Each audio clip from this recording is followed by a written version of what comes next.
I never thought owning a ranch would come with a battle. I mean, I bought it to escape the noise of the city, to hear the wind through the fields, and the soft clop of horses on the dirt paths. But one Monday morning, I stepped outside and froze. A brand new fence, tall, ugly, and impossible to climb, had been built across my property. And right there, glinting in the sunlight like some cruel joke, was a tiny padlock on the only gate. I ran to the gate and shook it. Nothing. I pulled, twisted, kicked, but it wouldn't budge. I looked around, and there it was. The HOA sign. Not one of those small, polite warnings. No. This was like a declaration of war. Property under HOA control, it read, in black letters that cut across my happiness like a knife. I wanted to scream. My ranch, my sanctuary, had been fenced in, and I didn't even have the key. I could see workers in orange vests walking away down the dirt road, laughing or maybe just not noticing me. And then, from the corner of my eye, I saw her. Mrs. Greystone, the HOA president. She waved at me like she had just won a small victory in a chess game I didn't even know we were playing. I felt my stomach drop. I backed away, trying to process it. The ranch I had poured my heart into, the barn I'd built with my own hands, the pastures where my horses ran free. It was all suddenly locked away from me. I paced back and forth, feeling both fear and fury. I couldn't let this happen. Not to me. Not to the animals I had rescued. Not to the place I had spent years turning from a wild field into a home. I tried to think rationally. Maybe it was a mistake. Maybe if I called the HOA office, explained myself calmly, I could get a key. But I knew Mrs. Greystone well enough to know she thrived on conflict, on feeling powerful over people she thought were beneath her. Polite words would not work. I felt the frustration boil into determination. I couldn't let my happiness be dictated by someone else's rules. That evening, I walked along the fence, examining every inch. It was solid, unyielding. Not a single weak spot. I ran my hands along the metal, imagining all the ways I could climb it, cut it, or sneak through, but nothing seemed feasible. My horses watched me from the pasture, their ears flicking in concern. I stopped and knelt beside them, stroking their coats, telling them we would get through this together. Their calmness reminded me that kindness and patience were more powerful than anger. I couldn't just rush in blindly. I needed a plan. Days passed. Every morning, I found a new piece of paper tucked under my barn. Door warnings, citations, threats. Do not trespass on HOA property.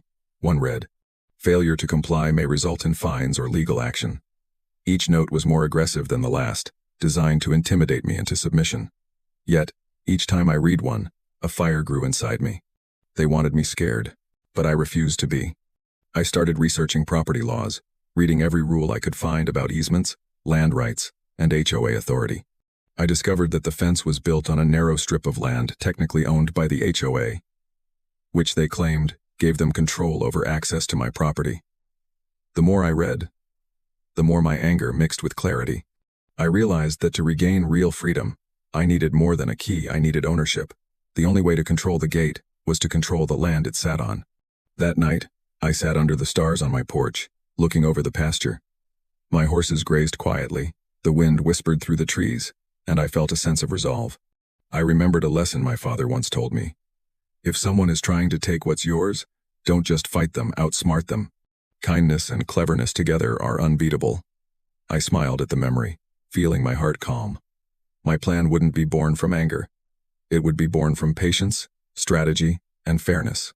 The next morning, I drove into town to the county office, digging through records and maps to find the exact plot the HOA claimed. It wasn't big, just a strip of land, but it was the key to everything. And there it was in black and white, a parcel of property listed as HOA owned. I scribbled down the details, my mind racing with possibilities. If I could buy this land, I could legally control the gate. My sanctuary would be safe again. When I returned to the ranch, I walked along the fence again. The workers weren't there today, but Mrs. Greystone was, peering at me from behind the corner of a shed. Looking for ways around the rules? She called. I didn't answer. I just nodded, smiling faintly, letting her think she had the upper hand. Little did she know, I was already several steps ahead. I spent the next few days making calls, talking to lawyers, and drafting an offer to purchase the parcel. I wanted to handle this properly, within the law, without turning into the kind of person who would damage property or shout at strangers. I wanted this to be a victory of cleverness and perseverance, not bitterness. My plan began to take shape, and hope replaced the dread that had clung to me since the first fence appeared. And then it happened, the most shocking moment yet. I was walking to the barn one morning when I noticed the padlock on the gate was missing. My heart raced as I approached. Then, a loud rumbling engine broke the silence. A massive truck was pulling up the dirt path. From it, men jumped down carrying large wooden crates. I froze. Before I could make sense of it, Mrs. Greystone stepped out from the shadows, her smile wider than ever. "They're coming for the gate," she said, her voice like ice. "And there's nothing you can do." I felt my stomach drop. I watched as they started unloading equipment I didn't recognize, assembling something that looked like scaffolding around the fence. My pulse pounded. The fight for my ranch had escalated far beyond padlocks and papers. And in that moment, I realized this wasn't just a battle over property. It was a test of everything I believed about persistence, courage, and fairness. I took a deep breath and clenched my fists. They might control the fence, but they didn't control me, and I was ready to do whatever it took to reclaim my home. "Where are you watching from?" The truck's engine roared like a beast, tearing through the quiet of the ranch, as if it were announcing war. Dust rose around the tires, clinging to my clothes, my hair, my skin. I squinted, trying to make sense of what I was seeing. The crates were massive, taller than me, filled with metal and wood, and the men began setting them up around the gate. My mind raced. What exactly were they planning?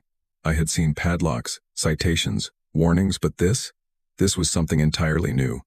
Mrs. Greystone stood beside them, arms crossed, her smile smug and sharp. She didn't even flinch when I shouted at her from a distance. "Stop this, you're trespassing." My voice was loud but trembled with anger and fear. One of the men glanced at me but didn't move. It was as if they were trained to ignore the owner of the property. The words echoed in my head. This wasn't just about a gate anymore. This was about control, intimidation, and showing me my place in their world. I backed away, pacing near the barn, my thoughts spinning. I needed a plan, and fast. I couldn't just wait here while they dismantled the piece I had worked so hard to build. I grabbed my phone and dialed my lawyer, trying to stay calm even as my hands shook. After a few tense minutes, she picked up. I explained the situation, my voice tight but urgent. She told me to document everything, photos, videos, witnesses. She also said to avoid confrontation, let the law handle it. But it was hard to remain calm when my sanctuary was under siege. I ran to the barn, my horses sensing my agitation. They whinnied softly as I entered, rubbing their heads against me for reassurance. I whispered to them that we would find a way through this, that we were stronger than any fence, any padlock, any HOA. Their calm presence reminded me of something important. Kindness and patience can anchor you even in the stormiest chaos. I stroked each horse's mane, letting their warmth steady my racing heart. Once I had a grip on my emotions, I started filming the scene outside. Every crate, every man, every tool. I took photos of Mrs. Greystone's smug face, of the truck parked across the dirt path, of the shadows stretching across my land. Evidence was key, not just for the law, but for proving to myself that I was fighting the right way. The world could see this, even if the HOA wanted to make me feel powerless. Hours passed, the men worked silently, almost mechanically, erecting some kind of temporary structure around the gate. I couldn't tell exactly what it was yet, but it looked more permanent than before, and I realized, with a sinking heart, that my access might be blocked for days, maybe weeks. My stomach twisted, but I refused to let panic take over. I began mapping every inch of the fence line in my mind, searching for any weakness, any possible way to reach that padlock before it became untouchable. During a short break, I decided to speak to Mrs. Greystone, trying to reason with her.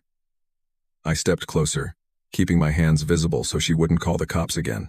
"Why are you doing this? It's my property. I've done nothing to violate the rules," I said, my voice firm. She tilted her head, her eyes narrowing. "You think rules are meant to protect people like you?" she said, her tone dripping with contempt. "Rules are meant to control people who think they can step outside them. And this," she gestured to the fence and the men working around it, "this is about order." Her words stung. She wasn't just fencing my land. She was trying to make me feel small, invisible, powerless. But the fire inside me didn't die. Instead, it burned brighter. If she wanted to test my patience, my determination, then I would show her what persistence looks like. As evening fell, The men packed up and left, leaving the half-finished structure standing like a silent warning. Mrs. Greystone waved again before driving away, disappearing down the dirt road. I walked up to the gate, examining the structure in the fading light. It was sturdy, nearly impossible to climb. And the padlock gleamed ominously. My heart sank. But then I remembered the plan forming in my mind for weeks now. If I couldn't fight them directly, I would fight smart. I would own that piece of land. I would have the key in my hands, legally, fully, without relying on their mercy. That night, I pored over maps and property records, drawing lines, calculating boundaries, and making calls. One particular call gave me hope. A local real estate agent confirmed that the parcel of land under the fence could be purchased. It's a small strip, but yes, you could buy it. My heart leapt. The solution wasn't just a dream anymore, it was possible. I spent the next few days preparing my offer. I consulted with my lawyer about how to phrase it so the HOA couldn't challenge the transaction. Every detail mattered: survey records, legal language, purchase price, all needed to be perfect. I wanted to show that I was serious, capable, and fair, while also standing my ground. Meanwhile, I continued tending to the ranch, feeding my horses, fixing fences, and maintaining the barn. These small, ordinary tasks reminded me of why I had fought for this land in the first place. It wasn't just about ownership. It was about life, peace, and the joy of creation. Then came the extreme moment that changed everything. One morning, I heard a loud crash from the pasture. I ran outside to see smoke curling into the sky. My heart stopped. Someone had set fire to a small corner of my land near the fence, the very edge that connected to the HOA strip. I rushed to grab the hose, my hands trembling as flames licked at the dry grass. My horses whinnied in fear, running in panic. I fought the fire with everything I had, soaked with adrenaline and terror.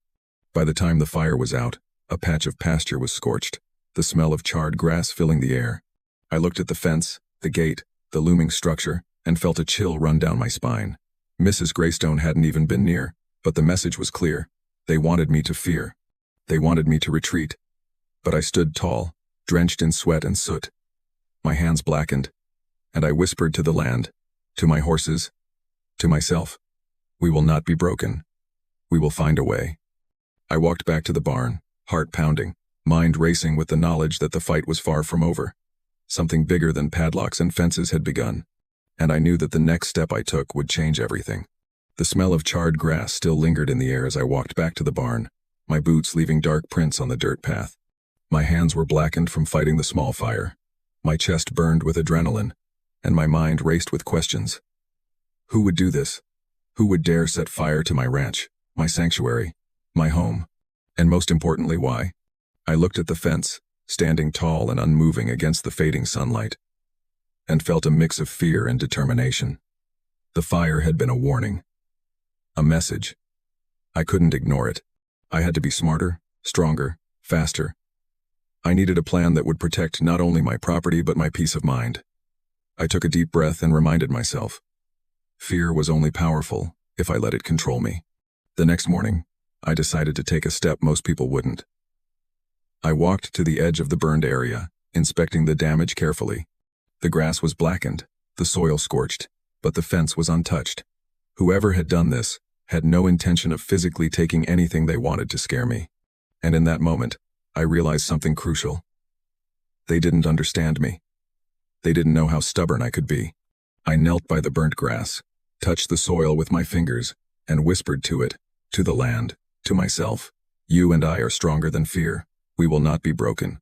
For the next few days, life on the ranch returned to its slower rhythm, though the tension never fully lifted.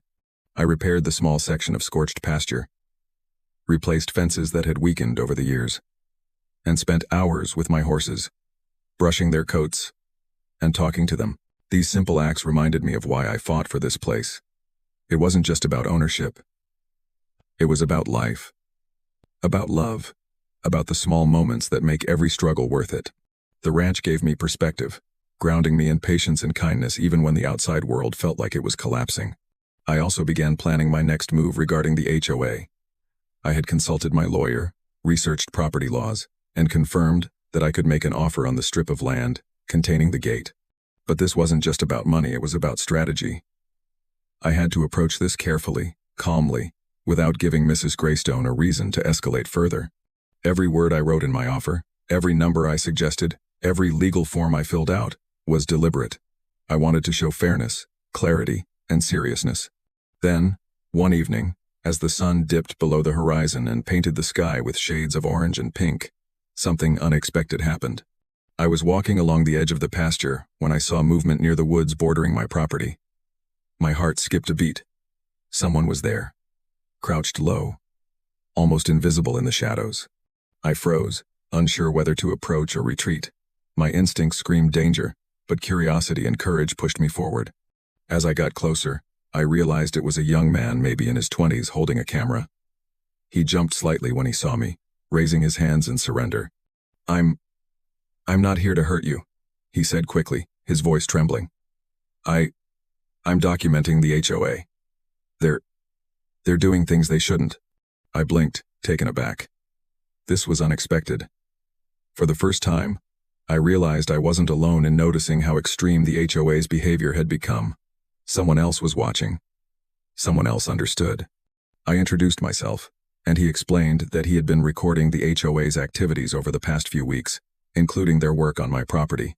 He had photos, videos, and even notes about padlocks, citations, and now the fire. Suddenly, the fire didn't feel as intimidating. I wasn't just fighting alone anymore. There were others who saw injustice and were willing to document it. His presence reminded me of the importance of community, of empathy, of sharing struggles rather than suffering in silence. I felt a spark of hope, a reminder that kindness and support could turn fear into courage. Over the next few days, we worked together. I tended to the ranch while he documented every new move the HOA made. We walked the fence line, checked the gate, and prepared evidence that could be used if legal action became necessary. It was strange but comforting having someone else witness my struggle, someone else share the weight. And in that collaboration, I realized something important. Courage isn't just about standing alone. It's about standing together when facing impossible odds. Then came the extreme moment that would change everything. One morning, as we approached the gate to take measurements and photos for legal documentation, we noticed something shocking. The padlock on the gate had been replaced again, but this time, it wasn't just a standard lock. It was reinforced, industrial grade, with a thick metal chain wrapped around the bars in a way that made it almost impossible to open without specialized tools. My heart sank. I turned to the young man documenting everything, and his face mirrored my fear. Whoever did this had clearly anticipated that I might try to reclaim access. This was more than intimidation now, it was a calculated escalation. I felt the weight of helplessness pressing down on me, but I also felt something else, a determination that had been growing quietly inside me, ready to explode. I would not be defeated. I stepped back from the gate and ran my hands through my hair. The ranch, the pasture, my horses, they were all within sight but just out of reach. It was maddening. I thought about the months I had spent nurturing this land, about the nights under the stars, listening to the wind through the trees, about the quiet joy of my horses nuzzling me. And I knew that no chain, no padlock, no fence could ever truly take that away. I made a silent promise. I would find a way to open that gate. I would find a way to own the land legally, to reclaim the freedom that was mine by right. But the stakes had just risen higher. This wasn't just about property anymore. It was about courage, persistence, and proving that fear and control couldn't dominate someone willing to fight wisely and kindly.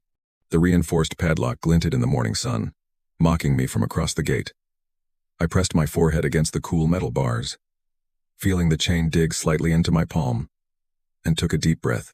For a moment, I just stood there, letting the silence settle around me. The ranch was quiet, the horses grazing peacefully, oblivious to the human chaos at the fence line. Their calmness was grounding, reminding me that this fight wasn't just about anger or revenge. It was about protecting something precious, something alive. After a long pause, I stepped back and surveyed the situation. The young man who had been documenting the HOA's actions was beside me, camera in hand, looking equally frustrated. "They've really upped the ante," he said quietly, his voice tinged with disbelief. I nodded. I could feel the intensity of the escalation, but at the same time, my mind began to shift from panic to strategy. Fear could only paralyze you if you let it. I refused to let it control me. We decided to take a walk along the perimeter of the ranch, inspecting every inch of the fence line. The scorched patch from the previous fire had mostly healed, the grass starting to green again, but the memories of that morning still burned fresh in my mind. I reminded myself that nature is resilient, just like me. Little by little, step by step, I regained my composure. As we walked, I thought about the legal process ahead.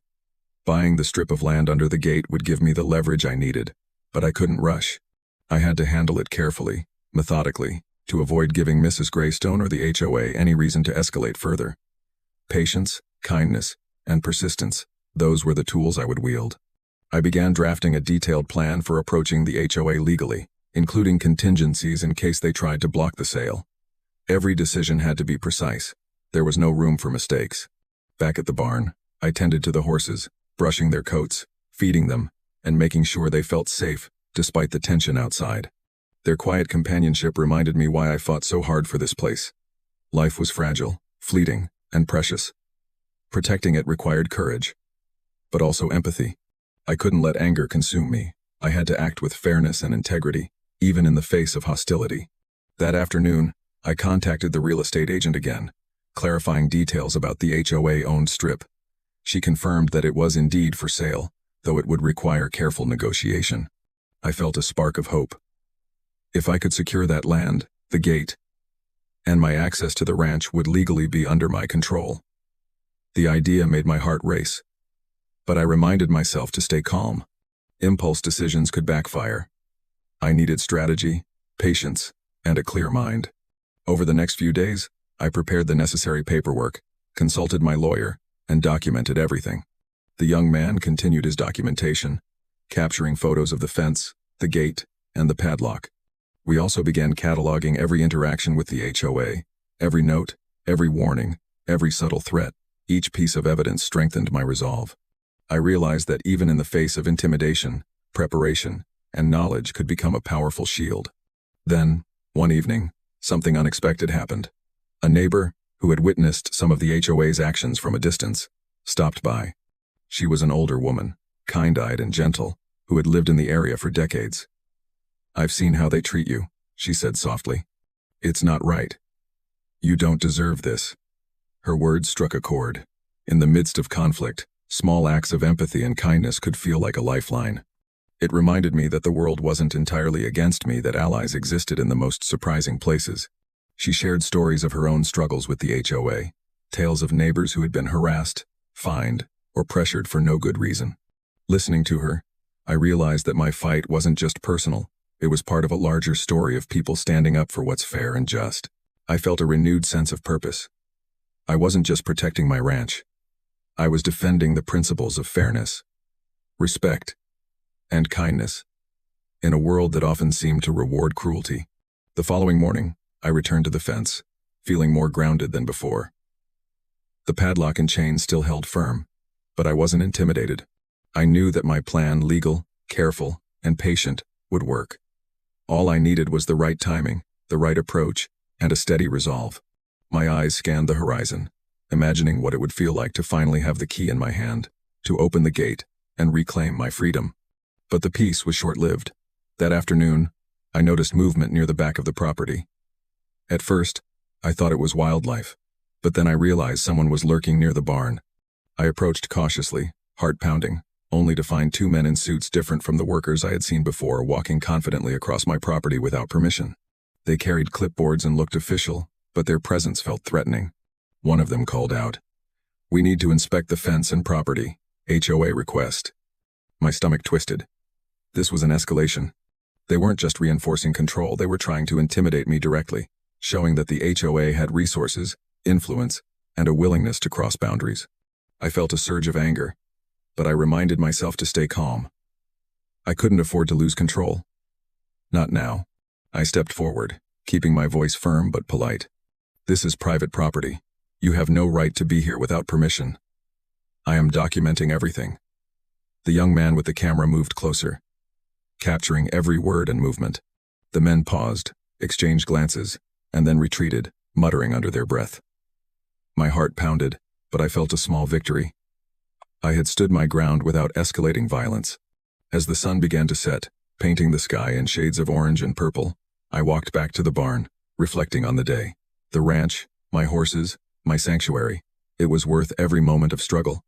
And despite the fear, the intimidation, and the reinforced padlock, I knew one thing with certainty. I would not back down. I would find a way to reclaim the gate and my freedom.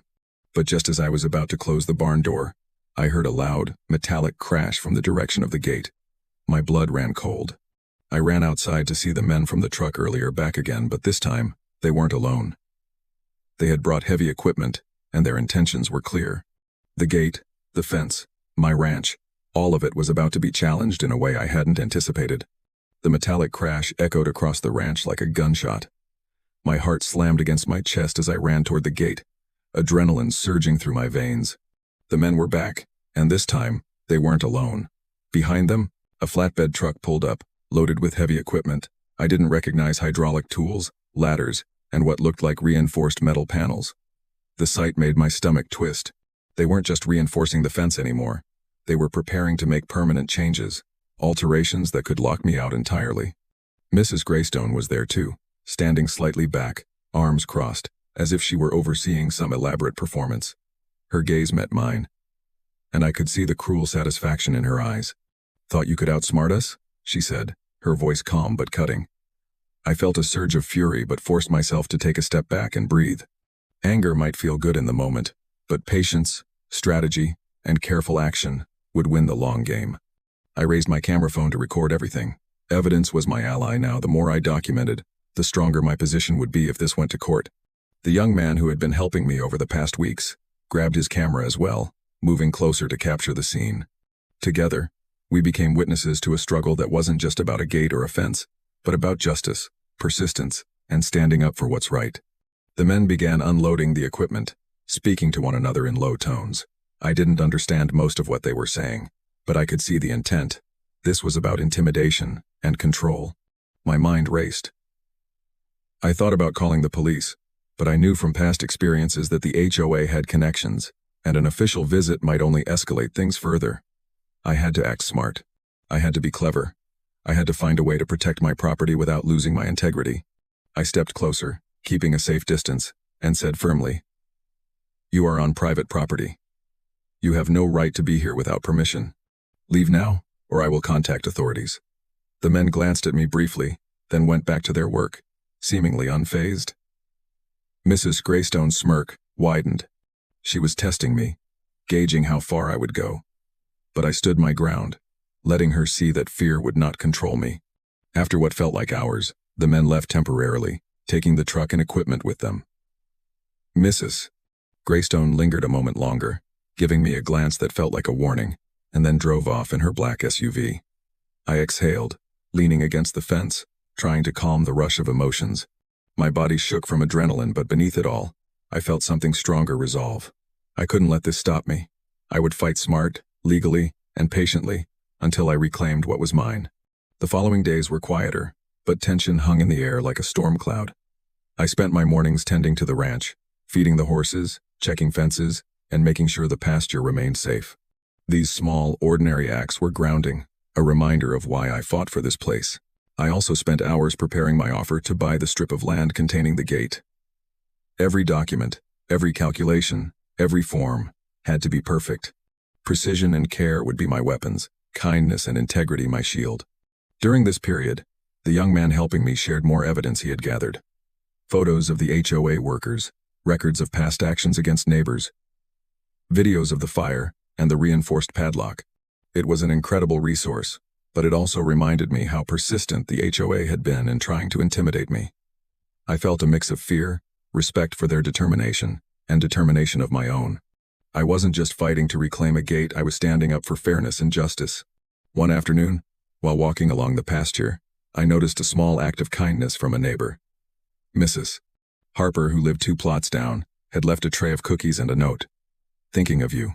Don't let them win. You're stronger than you think." The simple gesture warmed my heart. It reminded me that even in the darkest times, small acts of empathy could shine like light, giving strength and hope. I realized then that courage wasn't just about defiance, it was also about patience, resilience, and the support of others. Then came a less extreme but still unnerving event. While checking the barn one evening, I noticed fresh tire tracks leading up to the side of the property where the HOA fence met my land. Someone had driven close, scaring the horses, but no one was in sight. It was an unmistakable reminder that they were watching, waiting for the perfect moment to strike again. My pulse quickened, but I reminded myself to stay calm. Panic would only make things worse. I double-checked locks, secured equipment, and prepared a plan for if they returned.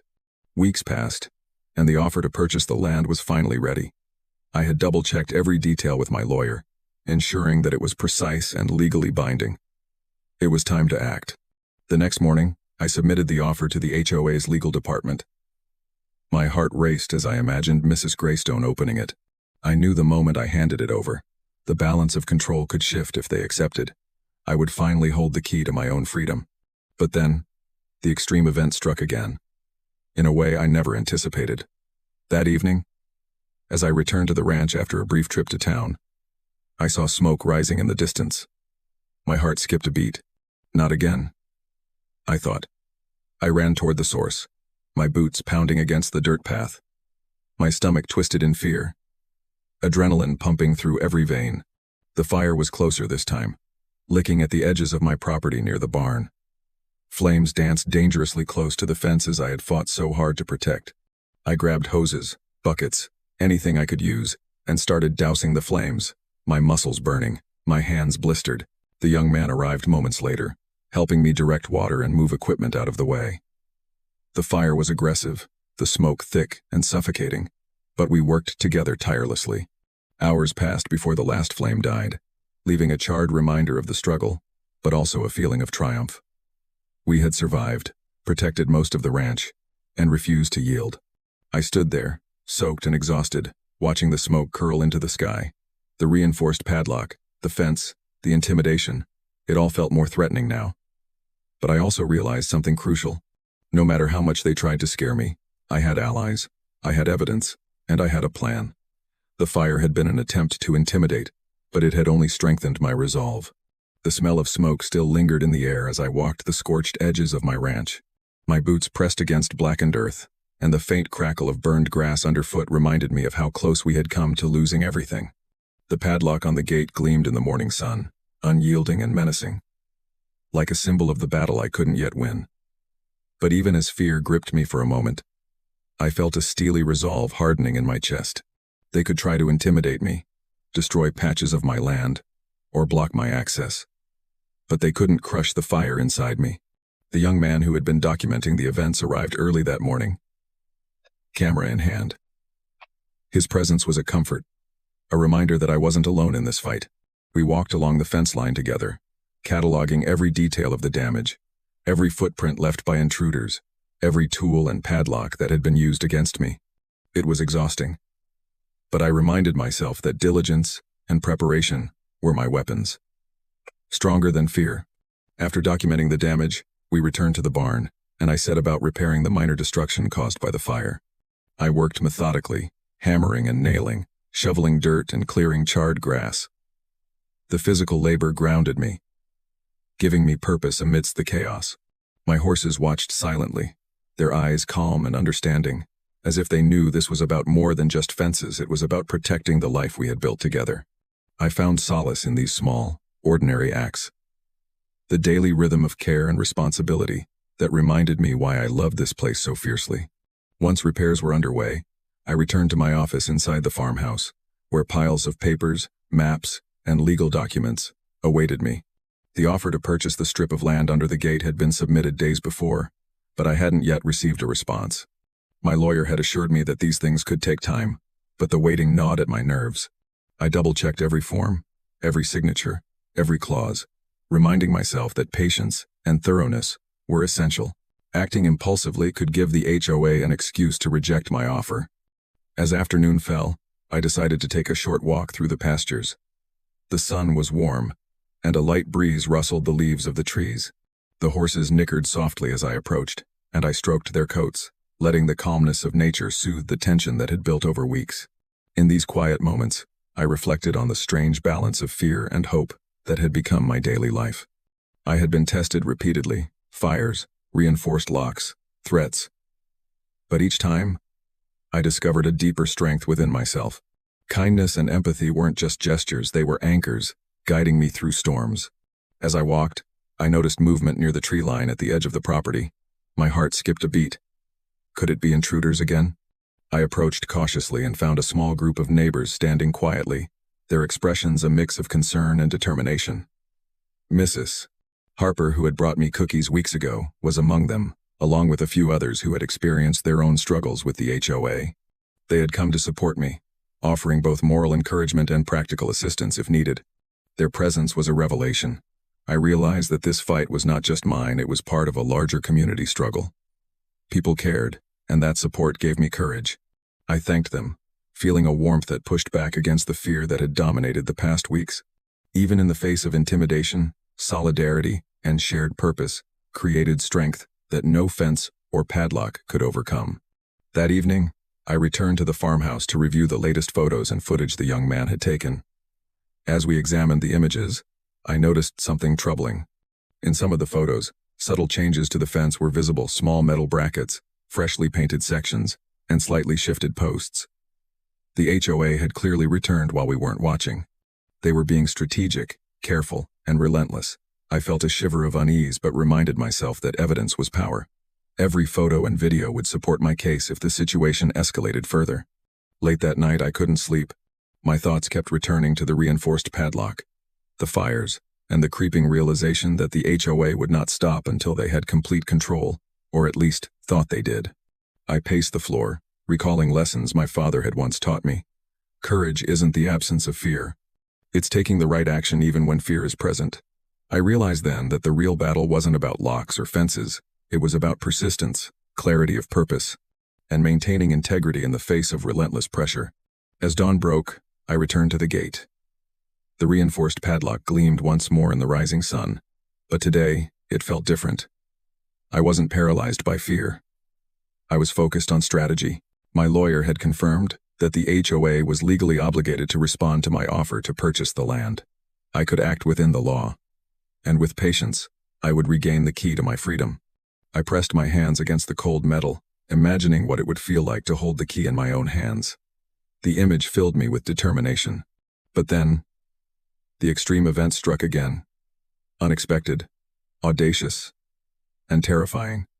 From the corner of my eye, I noticed the sound of heavy footsteps and clanging metal. Before I could react, a crane-like machine emerged from the tree line, carrying enormous steel panels. The men operating it were moving with precision, placing the panels against the fence, effectively creating a temporary wall around the gate. My chest tightened. They were escalating faster than I could anticipate, and it was clear that they wanted to make accessing my property physically impossible, not just intimidating. I ran toward the scene, shouting for them to stop, but the sound of the crane drowned out my voice. My mind raced. This was more than just intimidation, it was a direct challenge to my rights. And yet, I refused to back down. I raised my camera and began recording, knowing that evidence, patience, and strategy were still my allies. My heart pounded, my hands shook, but my determination was stronger than ever.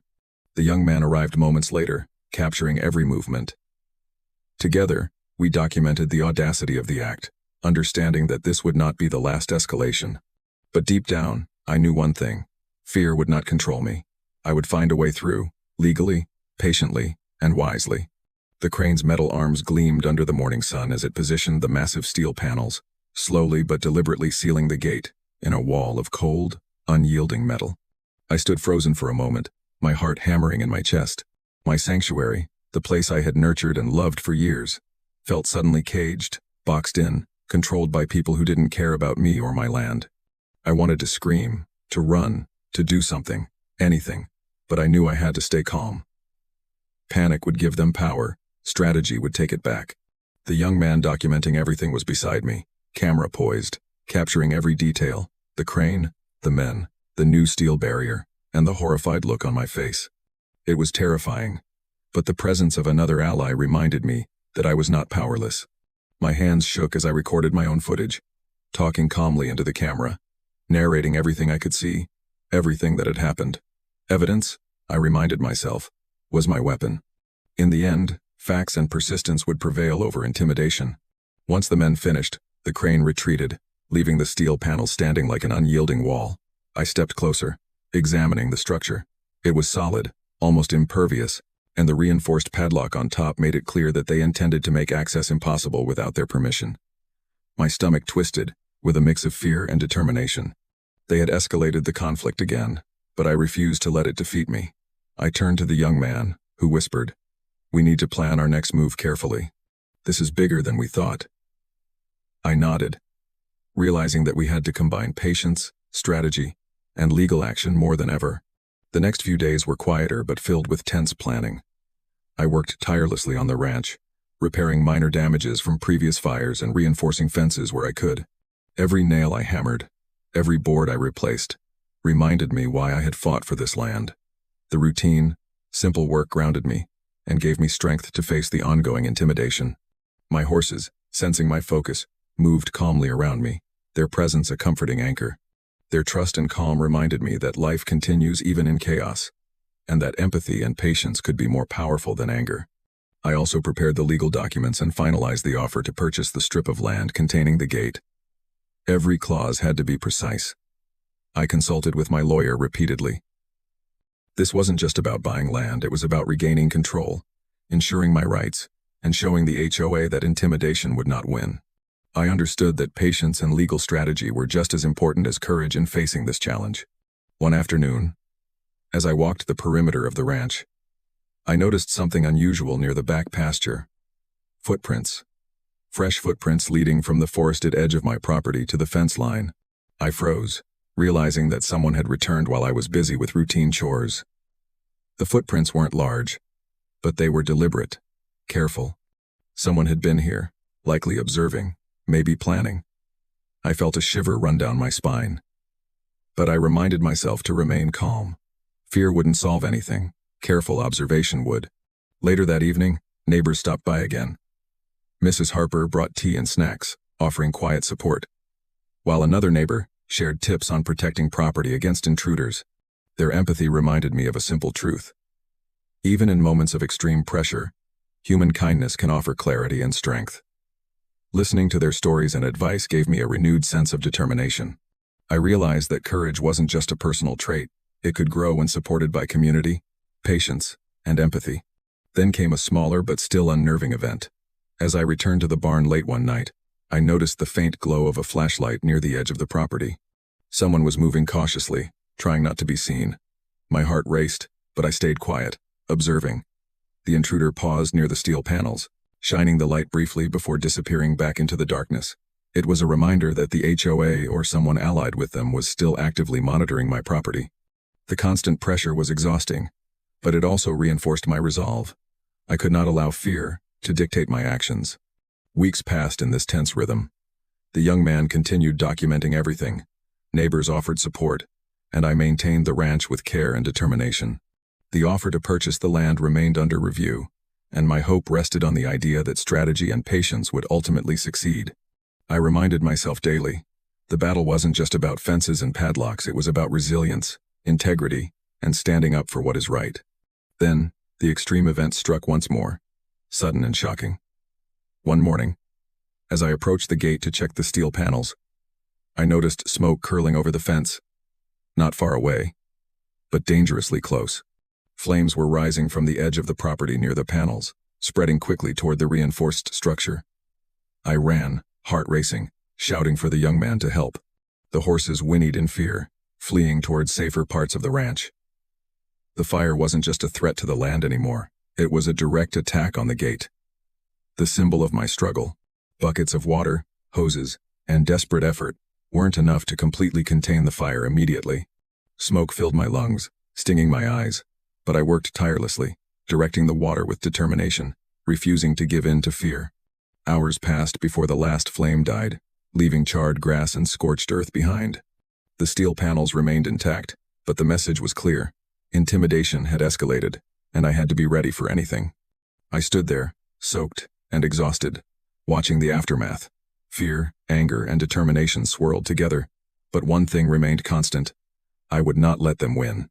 I had evidence, strategy, allies, and patience on my side. The fire had been terrifying, but it had strengthened my resolve. I knew that the next step, once the offer to purchase the land was accepted, would shift the balance entirely. But for now, the battle raged, and the stakes had never been higher. The smell of smoke lingered like a stubborn shadow across the ranch, clinging to my clothes, my hair, and even the horses' coats. The fire near the steel panels had been aggressive, but thankfully, no one was hurt, and the reinforced gate remained intact. Still, the memory of the flames curling toward my property gnawed at me. Whoever was behind this was growing bolder, more strategic, and more dangerous. I knew that every step I took from now on would need to be careful, calculated, and deliberate. The young man who had been documenting the events with me arrived early that morning, camera ready, notebook in hand. His presence had become a comforting constant, a reminder that I wasn't alone in facing the HOA's intimidation tactics. We walked the perimeter of the ranch, cataloging the aftermath of the fire and noting every detail of the fence, the steel panels, and the padlock. Every scratch, every dent, every new mark became evidence. It was exhausting work, but I reminded myself that preparation was strength. The past week had been a lesson in patience and endurance. While the fires and intimidation had tested me, they also revealed how much I had grown in resilience. I realized that the ranch was more than just land. It was a symbol of determination, of standing up for what's right, even when the odds seemed impossible. I thought about my neighbors, my allies, and even the young man documenting everything. And I understood that courage wasn't an isolated act. It was cultivated through support, preparation, and empathy. As I tended to the barn that morning, feeding the horses and checking the fences, I reflected on how far I had come. The reinforced padlock still stood as a barrier, but I no longer felt powerless in front of it. I had legal counsel, documentation, allies, and a plan to purchase the strip of land containing the gate. The balance of control was shifting. But there was still one obstacle. Mrs. Greystone, the HOA, and their relentless attempts to assert dominance. Later that afternoon, a less extreme but significant event occurred. A small delivery truck arrived with a note slipped under the door of the farmhouse. The note was short but chilling. "Stop now, or you will regret it." I felt a familiar shiver of fear, but I forced myself to take a deep breath. Threats like these weren't new, and they weren't enough to stop me. I placed the note in a folder labeled Evidence and reminded myself, fear was only power if I allowed it to control my actions. Patience, strategy, and integrity would always prevail. Over the next few days, I focused on strengthening my legal position. I worked with my lawyer to draft follow-up letters to the HOA, clarifying my intent to purchase the land and my rights as a property owner. Every word was precise, professional, and deliberate. I also continued documenting all activity on the ranch, ensuring that even minor disturbances were recorded. The young man with the camera and notebook became an essential partner in this effort, providing a detailed account of everything that happened. Even in the face of intimidation, I found moments of peace and empathy. Mrs. Harper, the neighbor who had brought me cookies weeks ago, stopped by with a basket of vegetables from her garden. "I know it's been hard," she said gently, "but don't let them break your spirit. You're doing the right thing." Her kindness reminded me that human connection was a source of strength, especially when facing prolonged conflict. I realized that even small acts of support could restore courage and hope. One morning, as I walked along the back pasture, I noticed another subtle act of sabotage. A fence post had been loosened, probably the work of someone trying to weaken the barrier over time. I tightened it carefully, documenting the damage and noting the pattern. It was frustrating, but I reminded myself that persistence was more powerful than intimidation. Each act of aggression only reinforced my determination to stand firm. But just as I began to feel a sense of control, the extreme event hit again. Late one night, I was awakened by the sound of heavy machinery approaching from the direction of the gate. I grabbed a flashlight and ran outside to see a large truck carrying construction equipment and a crew of workers in uniforms marked with the HOA logo. They were preparing to dismantle the padlock and remove the steel panels entirely. My heart raced. They had crossed the line, taking a bold, direct action that challenged not only my property but my rights and authority as the owner. I ran toward the gate, shouting, but the noise of the machinery drowned out my voice. The young man followed, documenting everything with urgency. Flames from torches flickered as the workers attempted to pry open the padlock. My mind raced. This was more than intimidation. It was a direct confrontation. My legal rights, my personal property, and everything I had fought for were under immediate threat. I realized that the only way to protect my land now was to act decisively, strategically, and with complete focus. As the workers struggled with the reinforced padlock, I scanned the surroundings, searching for anything that could help me regain control. I noticed a small security camera mounted high on the barn, which I had installed weeks earlier. It was still functioning and capturing live footage. I quickly accessed it from my phone, realizing that I now had the ability to record everything remotely and provide real-time evidence to authorities if necessary. The thought gave me a renewed sense of empowerment. I backed up a step, breathing heavily, watching the workers' every move. This confrontation could escalate at any moment. I reminded myself to stay calm, to stay strategic. My goal wasn't just to defend my property physically, it was to assert my rights legally and ethically, to ensure that intimidation could never prevail over justice. And just as I felt a glimmer of hope, the unexpected happened. One of the workers tripped over the uneven ground near the gate, causing a chain of tools to fall with a loud metallic crash. The noise startled the crew, momentarily halting their work. In that instant, I saw an opening, a brief, fragile chance to assert control, but I had to move carefully. One wrong step could escalate the situation further. The metallic crash of tools echoed across the ranch like a thunderclap, jolting my nerves into sharp focus. I froze for a fraction of a second, then instinctively ducked behind the barn's corner, gripping my flashlight tightly. The worker who had tripped cursed loudly, drawing the attention of his colleagues. They all paused, unsure for a moment, as if the accident had cracked the perfect image of control they had been trying to maintain. My heart pounded so loudly it felt like it would burst through my chest. I glanced at the young man beside me. He had the camera rolling, capturing everything in detail. His eyes met mine, wide with tension but also with the same resolute determination I felt. This was the moment we had been preparing for, the climax of weeks of intimidation and sabotage. The HOA, Mrs. Greystone, the steel panels, and reinforced padlocks. They had tested every limit, and now, I was about to reclaim some measure of control. I took a deep breath, reminding myself that panic was my enemy. Strategy and patience were my allies. I moved slowly, cautiously, toward the front of the barn, keeping the shadows of the structure between myself and the workers.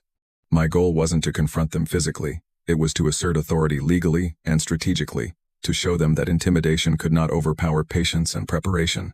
The workers began to regroup after the trip, resuming their attempts to pry open the padlock. Sparks flew as metal tools struck the reinforced steel. My stomach twisted with fear, but I refused to let it paralyze me. I tapped a message into my lawyer, detailing the situation with live timestamps and sending the camera footage simultaneously. Within minutes, I received a response. Do not engage physically. Continue documenting everything. Authorities are ready to intervene if necessary. Relief washed over me. My plan wasn't just in my head, it was supported by professionals, and now the balance of power had shifted.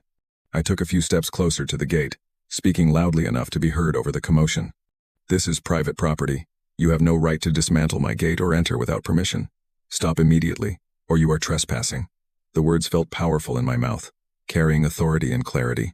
The workers paused again, glancing at one another uncertainly. Even small acts of courage could create hesitation, I reminded myself. Minutes dragged like hours. I watched as the crew fumbled with the padlock and the steel panels, the once confident aura of control wavering under the weight of legal authority, documentation, and my own unyielding stance. I could see the doubt creeping into their movements, a subtle but undeniable sign that intimidation alone could not win. Every spark from the metal striking steel, every grunt of effort, was a reminder of how fragile their control truly was. Eventually, the workers retreated, pulling the crane and tools back toward their truck. Their exit was slow and cautious, almost as if they feared legal consequences or the unexpected actions of someone determined to protect their property. My heart raced, but I didn't celebrate yet. This was a small victory, a reprieve, but not the final win. There were still legal hurdles ahead, and the offer to purchase the land containing the gate had yet to be finalized. Patience and strategy would carry me the rest of the way. The young man and I surveyed the area, checking for damage. The padlock and steel panels remained intact, though a few scratches marred the surface. I carefully documented everything again, uploading it to a secure folder for my lawyer. Even minor details mattered. Every photo, every time-stamped video, every note about their presence would form a comprehensive record if the conflict escalated further. Evidence was power, and I had amassed more than they could ever hope to counter. In the days that followed, the ranch returned to a quieter rhythm. The horses grazed peacefully, the sun warmed the pastures, and the ordinary routines of ranch life provided a welcome reprieve. I spent mornings feeding animals, repairing fences, and checking on every inch of the property. Even in the calm, I remained vigilant. The HOA had shown a pattern of persistence and escalation, and I knew better than to assume they would stop now. Then came a less extreme, though important, event. A neighbor stopped by with a handmade sign of encouragement. Painted in bright colors were the words, "Stay strong. You are in the right." It was a small gesture, yet it carried immense weight. I realized that even in moments of extreme stress, empathy, kindness, and community support could reinforce courage. This sign reminded me that I wasn't fighting this battle alone. People cared, and their support gave me the confidence to continue. Weeks passed, and finally, the letter arrived. The HOA had accepted my offer to purchase the strip of land with the gate. My hands shook as I held the papers, a mixture of relief, triumph, and lingering tension coursing through me. The key to the gate would soon be mine, a symbol of regained control and freedom. I felt tears prick at the corners of my eyes. After months of intimidation, sabotage, and fear, the long-awaited moment of justice was at hand. But even as joy began to creep in, I knew better than to let my guard down. Mrs. Greystone and the HOA had been relentless, and there was no guarantee that they would surrender without another attempt at interference. I carefully scheduled a meeting with the real estate agent to finalize the transfer, ensuring that all legal protections were in place and that no sudden actions could jeopardize the process. Patience, preparation, and vigilance remained essential. And then, as the sun set one evening, casting long shadows across the ranch, the extreme event struck once more, but in a way I hadn't anticipated. A dark SUV slowed near the driveway, headlights cutting through the fading light. A figure stepped out, holding a clipboard and a flashlight. My stomach tightened as I realized that, even with the purchase underway, the HOA was testing boundaries, probing for weaknesses, and refusing to let go. The dark SUV's headlights cut through the fading light like twin beams of judgment, casting long shadows across my driveway. My stomach knotted as the figure stepped out, clipboard in hand, flashlight illuminating the ground. I froze for a moment, the memories of fires, reinforced steel panels, padlocks, and relentless intimidation flooding back. Every challenge, every act of sabotage, had led to this final confrontation. But this time, I was not alone. I had allies, evidence, and most importantly, a plan grounded in patience, strategy, and law. The young man appeared beside me silently, camera poised to record everything. He had been with me through every high and low, documenting the entire ordeal. His presence reminded me that courage was not solitary. It was shared, supported, and strengthened by the people standing beside you. I took a deep breath, steadying my racing heart, and stepped forward. "This is private property," I called firmly, my voice carrying over the quiet evening. "You have no right to be here without permission." The figure paused, glancing at the clipboard and then back at me. For a moment, it seemed like they were assessing the situation, perhaps realizing that intimidation alone would not work this time. The days leading up to this moment had been filled with smaller victories and persistent preparation. The offer to purchase the strip of land under the gate had been accepted, but the transfer process was still ongoing. I had triple-checked every clause, every signature, every document with my lawyer. Legal safeguards were in place, ensuring that any attempt to interfere could be countered immediately. I realized that patience and persistence were as powerful as any physical defense. I stepped closer, keeping a calm and authoritative stance. The figure raised a hand, showing a badge from the HOA's legal team, and spoke in measured tones. "We are here to inspect the property as part of ongoing HOA regulations," they said. My jaw tightened. Regulations? After everything, they were still trying to assert authority. I shook my head, steady but firm. "The transfer of the land is underway. Any further action without consent is trespassing." The young man began filming as I carefully documented the encounter, noting every word, every movement, every sign of intimidation. My heart raced, but my mind remained clear. Evidence and clarity were my tools. I could not afford to let fear, anger, or rash actions undermine the months of preparation, the strategy, and the hard work that had brought me here. Meanwhile, my neighbors appeared from the shadows, offering silent support. Mrs. Harper and others had come to witness, to lend moral strength. Their presence reminded me of the community that had grown around the ranch, of the bonds formed through shared struggle and empathy. Courage was contagious, and now I felt it radiating from every corner of the property. The figure with the clipboard hesitated, realizing perhaps that intimidation was ineffective against someone prepared, supported, and persistent. The night air was thick with tension. but I felt a subtle shift in power. The padlock on the steel panels gleamed in the fading sunlight. Soon, it would be mine, symbolic not just of access, but of reclaiming control, justice, and dignity. Weeks of preparation and evidence gathering culminated in this moment. I had painstakingly documented every fire, every intrusion, every subtle act of sabotage, and every threat. Each piece of evidence was now a shield, protecting me from any claim the HOA could make.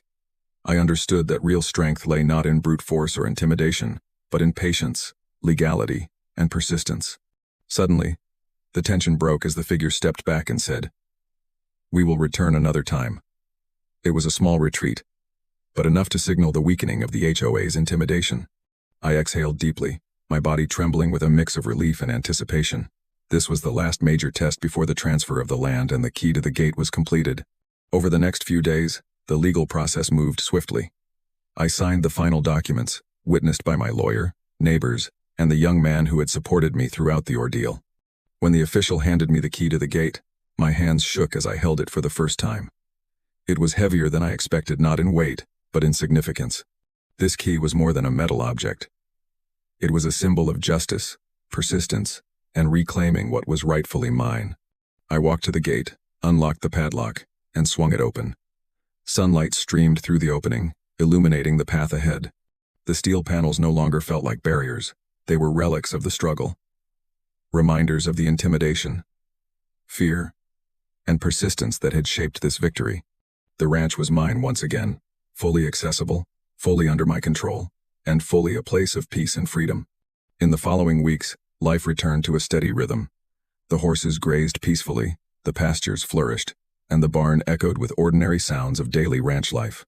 The young man continued to document, not for evidence this time, but to preserve the story of resilience, courage, and integrity. My neighbors visited often, sharing laughter, stories, and small acts of kindness that reminded me of the power of community. Reflecting on the ordeal, I realized that the real lesson was more than just legal victory. It was about the strength of patience, the power of preparation, and the unwavering force of persistence. It was about empathy, kindness, and support qualities that had fueled my courage through fires, threats, and relentless intimidation. Every challenge had been a test, and every act of support, no matter how small, had been a lifeline. The final act of defiance by the HOA, a bold attempt to remove the steel panels, now seemed almost trivial. I had faced fires, padlocks, sabotage, and intimidation, yet I had emerged not just intact but triumphant. Holding the key to the gate, I understood that courage was not just about standing firm. It was about acting with clarity, strategy, and integrity, even when fear threatened to paralyze you. As I walked through the open gate for the first time, I felt a profound sense of freedom. The ranch was mine, but the journey had taught me that ownership was about more than land.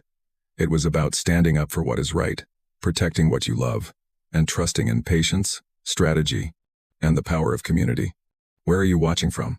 The ranch, once threatened by fear and intimidation, now stood as a testament to resilience. Fires had been fought, fences had been reinforced, padlocks had been challenged, and intimidation had been overcome. I had reclaimed not only my land but my sense of justice, strength, and peace. And as the sun set over the open fields, casting long golden rays across the pasture, I knew one truth with absolute certainty: courage, persistence, and integrity would always prevail over fear and oppression. The gate, the key, and the ranch were finally mine, not just in ownership, but in spirit.